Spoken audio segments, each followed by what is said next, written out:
Hello again. Let's keep talking. What is the real death rate for the COVID-19? Okay, you might think that, okay, this is 2% elsewhere, like I told you in the past videos. By the way, go check them out if you haven't. They're relatively long videos. Right now, I'm just making some short ones on specific topics and to show you how you should be thinking about this whole pandemic situation. Because, well, in America right now, as of March 6th, we're not panicking, but I think we're a little bit too calm. I know people are stocking up food and toilet paper, and I don't know why for toilet paper. I don't know. I guess, you know, they have the urge, if they're locked down, to be sitting on the toilet all day. Well, that's my guess. Anywho, yeah, people are stocking things up, ammunitions, guns, and all those crazy, you know, zombie apocalypse supplies. However, I don't know, we're not preparing as a public organization. I think the officials have been giving some real big balloonies. You should not be looking at the official statements. You should not be looking at the official telling you to calm down sort of videos. You know, when they stand at a podium, they're just going to say some political correct stuff to keep the economy from crashing. Today, start working on not touching your face, because one main way viruses spread is when you touch your own mouth, nose, or eyes. You really need to go to see some private people. Let's see, where is it? Yeah, see him, Dr. John Campbell. He has a great update on his channel every day. And he really goes into the science behind certain things. The only thing about him is that he's I don't know, he's a little more detailed than I am in subjects, and he's more, I don't know, a little bit harder to understand. So for some subjects, so you may be bored. But I've been obtaining my data from him, my numbers, some of my numbers. He gives an update and it's saved, so I track and trace back on certain days to find different numbers, what happened. As I do my own assessments, and that's one thing I want to talk to you about, how to assess the situation. For example, the death rate. That's what people want to find out and want to understand. What is the real death rate of this disease? And do I stand a chance? How about my family, right? Well, it's hard to calculate while in middle of something, right? For example, if you look back to MERS or SARS, we can go back and calculate, just do a count, how many people got it, how many people died, and then do a simple division. But that doesn't work right here, because if you look at it, how many people died, and divide by how many people are already infected, those are not actual numbers. Well, if they died, they died. But the infected people, they may recover, or they may die later on. So there's no way to really get an accurate assessment. For example, if you look at Dr. Campbell's this video, okay, I'm not going to run this. So he's saying that the World Health Organization has 3 point something, 3.8, is getting from the total number of contracted, infected persons that are confirmed, and then from the death toll so far. Both numbers are not correct, not real, but that's as far as we know, and hopefully that's an indicator. However, that's not a correct way to look at the death rate. That's not a death rate, because like I said, these people, some of them may still die, right? They're not done. They're not through with the situation. Okay, so if you look at this is the number of recovery. Okay, we can look at that, and then let me teach you how to actually find the real-time death rate. Okay, the death rate is number of death. Actually, I've made this so we understand it better. Real-time death rate, number of death that we count, divided by the sum of number of recovered plus the number of death. That's a proper way to look at it, because you have to look at people who are actually through with the whole thing. Okay, you can't, if people are still battling it, then you cannot count them. That's what it is. However, there's a delay. There are more sophisticated ways to calculate, but then that's too involved. We don't have that kind of level of data precision, so we have to stick with this. This is the best way to count.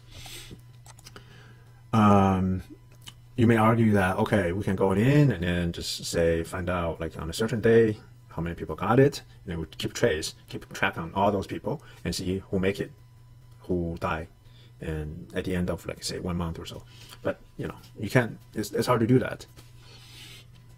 You have to be on ground zero to conduct that kind of study. But right now, this can give you a good indication. So, like I said, CDC does not provide good source of information anymore, but we do have Johns Hopkins, right? And then I think this one website also use their thing. So if you look at all these, you know, total combined and all that, recovered, and then you can see that which country has the worst situation. So this is a very nice tool. So you can go on to, you can just look them up, or you can pause the video and then jot this down, type it in. So if you look at mainland China, those numbers, who knows? Add a zero at the end, add a zero at the end, maybe. So let's look at Korea. Korea has done a fantastic job keeping up their counts. They have done a fantastic job testing people. They just get at it. So I think they provide the best insight so far. Italy comes in second on that department, but no, Italy does not have as good of a track as South Korea. So let's look at this. I went to Dr. Campbell's channel and then look at traceback and all these numbers and got it from him, that all these figures. So we have a general idea.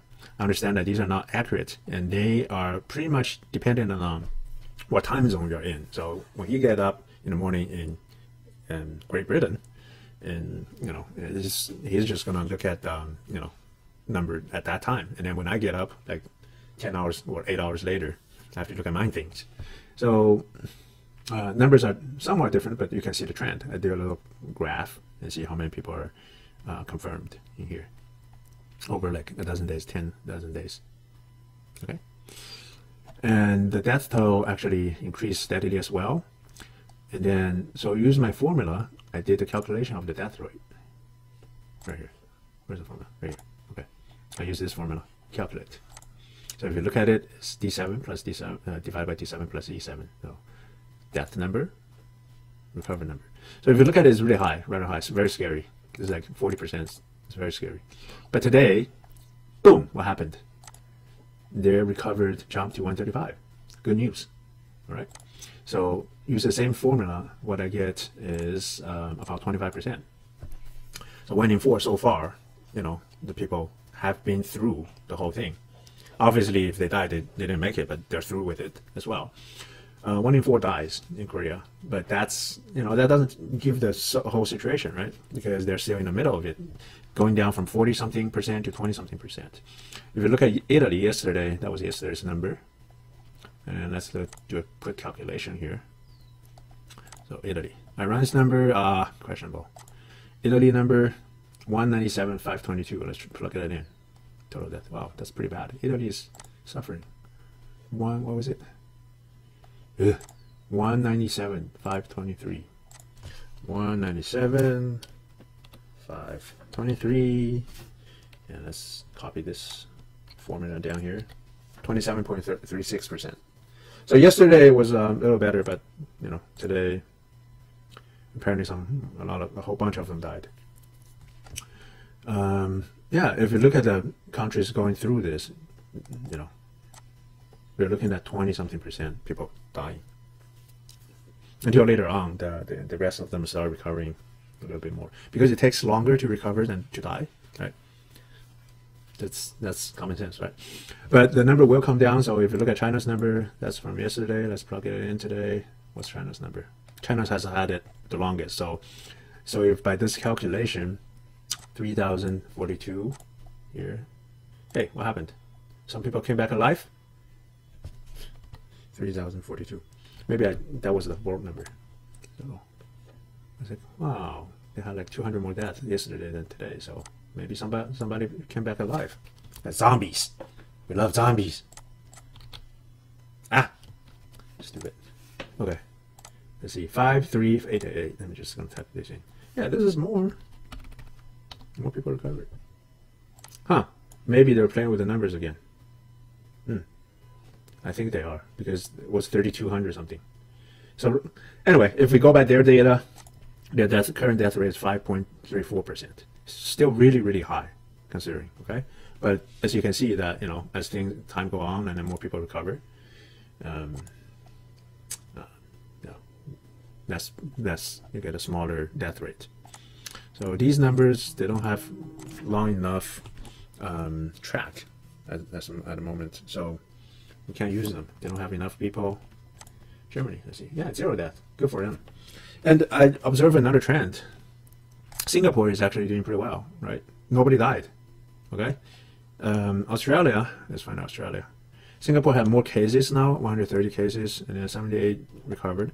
Australia has 60 cases, 21 recovered, and only 2 people died. So that's less than 10% as well, the death rate.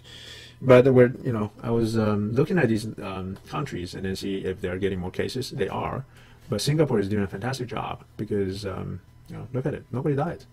Well, let's not jinx them. Let's have them keep up the good work, and maybe, just maybe, the climate has something to do with it because they're around the equator and then it's like nice and warm, and I don't know. And Singapore is notorious, well, famous for their being clean. So I think everybody has a really good hygiene habits, and everybody, the city is clean, and so that really helps because, as we know, that, you know, if you're in a dirty environment, a lot of people can contract other things that actually may contribute to the death of the situation. So that's what happened in Wuhan a lot, because it wasn't the cleanest city to begin with, and you know, plus this virus is going to take away a whole bunch of people because, you know, the mixture.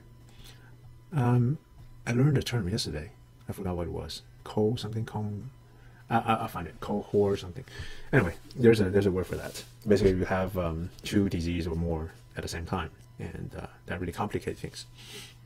Okay, that's all. Hopefully you guys know how to calculate the death rate and not take it so lightly now. Americans, come on, this thing kills, okay? Stop your schools. Stop sending your children to these incubators of virus. Shut down the schools. Shut down the ball games. Oh, you know what Italy was doing? Italy has their football game. Soccer, okay, football game. It's a big thing over there. They had the whole games without audience. They just play it televised. Why can't we do that? I know it's a totally different atmosphere, but we should consider doing that for March Madness. Think about all the college kids. Think about it. If, like, you know, all the schools in the country, hundreds of them, every game is what, thousands in attendance, like 5,000 people, 8,000 people. Oh boy, March Madness. Shut it off. Take out the madness. Okay. All right, that's it for this video. So check out other videos of mine. They talk about small subjects or they talk about the whole thing. Okay? Be prepared. That's my favorite song. I need to learn how to sing that. Boom.